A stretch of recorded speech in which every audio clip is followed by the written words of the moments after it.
जय हिंद दोस्तों, आज हम आपको यहाँ पर क्लास 10th का हमारा जो चैप्टर चल रहा है चैप्टर 11 उसका एक्सरसाइज का 11.1 का क्वेश्चन नंबर 6 को सॉल्व कराते हैं। और क्वेश्चन मैंने यहाँ पे आपके लिए लिख दिया है और फिर भी मैं आपको यहाँ पे किताब में क्वेश्चन पढ़वा देता हूँ। तो क्वेश्चन हमारा यहाँ पे 6 क्या कह रहा है देखिएगा।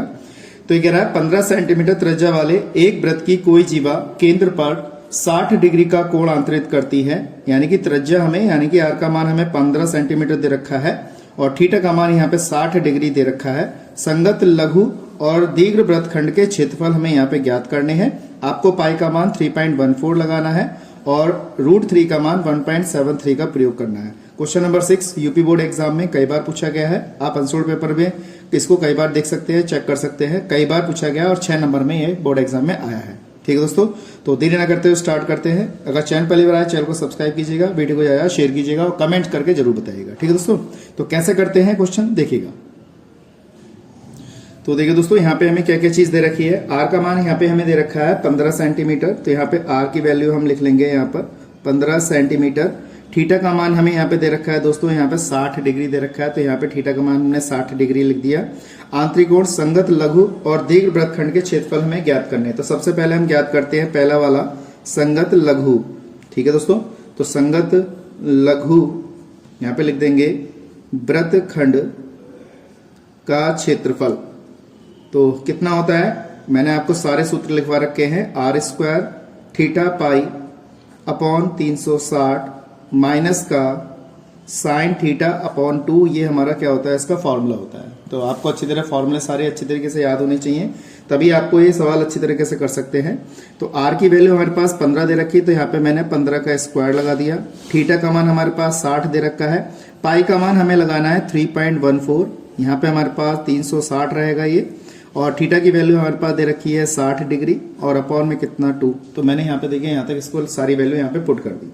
इसके बाद देखिए 15 का वर्ग कितना होता है हमारे पास 225 होता है। और इसको हम क्या करेंगे, देखिए 0 से 0 ये कैंसिल हो जाएगा।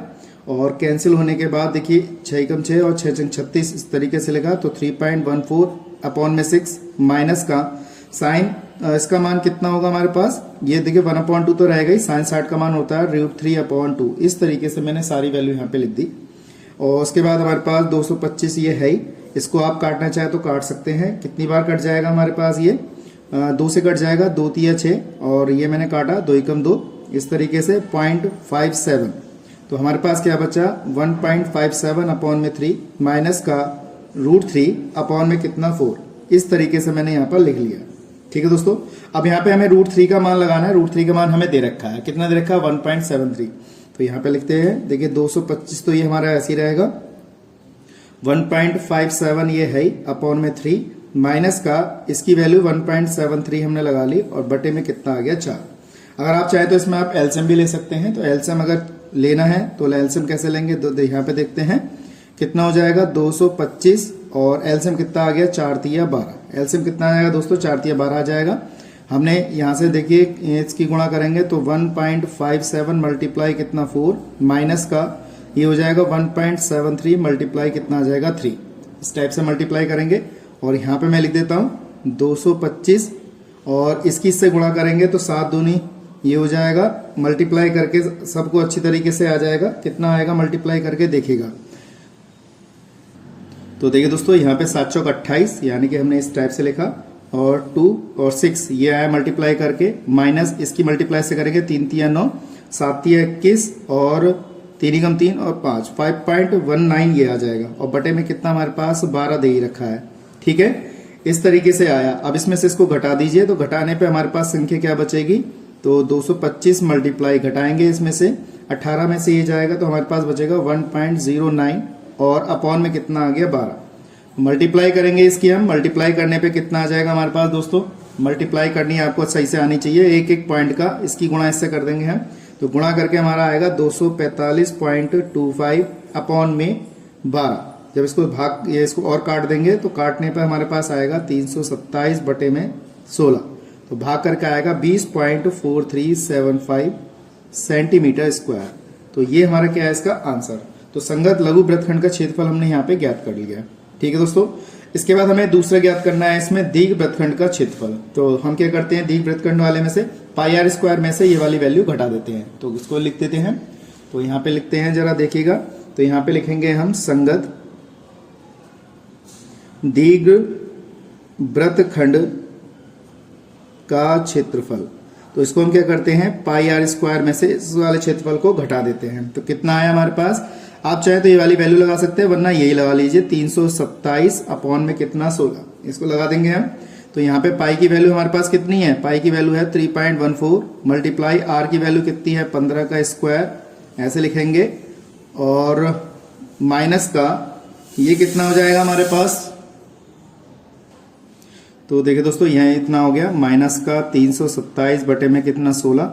अब इसको 3.14 मल्टीप्लाई 15 का 225 वर्ग हो जाएगा, माइनस का 327 बटे कितना आ गया 16। अब आपको यहाँ पे सॉल्व करके इसको मैंने क्या किया, यहाँ पे 2 जीरो बढ़ा लिए। ठीक है दोस्तों, 2 जीरो बढ़ा लेंगे हम। तो देखिए दोस्तों यहाँ पे बढ़ा, अब इसे काट देते हैं हम, 5 से काटते हैं, 5 चौक 20 हो जाएगा, 5 पंजे 25, 5 दूनी 10 और 0, इस तरीके से काटा। फिर हमारे पास फिर कट जाएगा, यहाँ पर कितनी बार कट गया, 5 चौक 20 और 5 नम 45। ठीक है दोस्तों, हमारे पास फिर ये 2 से कट जाएगा, ये कटा, 2 दूनी 4, तो ये कटेगा 2 एकम 2 और 2 पंजे 10 और फिर यह 2 सत्ते 14, इस टाइप से ये कट गया।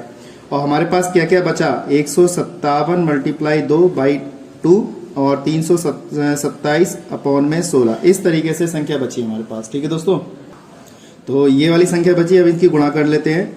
ये कितना हो जाएगा, 9 सत्ते 63 का 3 यहाँ पे आ जाएगा, और 9 पंजे 45 ये आएगा, और 14 बटे में कितना 2 माइनस का 327 बटे में 16, इस तरीके से हमारे पास ये संख्या आई। और संख्या आने के बाद इसको क्या करना है, हमें एलसीएम लेना है। तो एलसीएम हमारे पास कितना आ जाएगा, 16 आ जाएगा, और 2 अट्ठे 16, 8 से गुणा करके हमारे पास कितना आएगा, ये आएगा 11,304 माइनस का 327, और इसमें से घटा देंगे तो 10,977 अपॉन में 16, तो यह आ जाएगा सेंटीमीटर स्क्वायर। तो देखिए हमने यहाँ पे कितने आसान तरीके से संगत दीर्घ वृत्तखंड का क्षेत्रफल और संगत लघु वृत्तखंड का क्षेत्रफल दोनों ही ज्ञात किए। मैं समझता हूँ ये चीज आपको अच्छी तरह समझ में आ गई होगी। तो क्वेश्चन हमारे अच्छे हैं, ज्यादा हार्ड नहीं है, बहुत इजी है, बस प्रैक्टिस मांगते हैं। सूत्र आपको याद आने चाहिए, अच्छी तरीके से याद होने चाहिए, और कैलकुलेशन करनी अच्छी तरीके से आनी चाहिए। ठीक है दोस्तों, तो आज के लिए इतना ही, नेक्स्ट वीडियो मिलते हैं ऐसे इंटरेस्टिंग क्वेश्चनों के साथ। जय हिंद, जय भारत।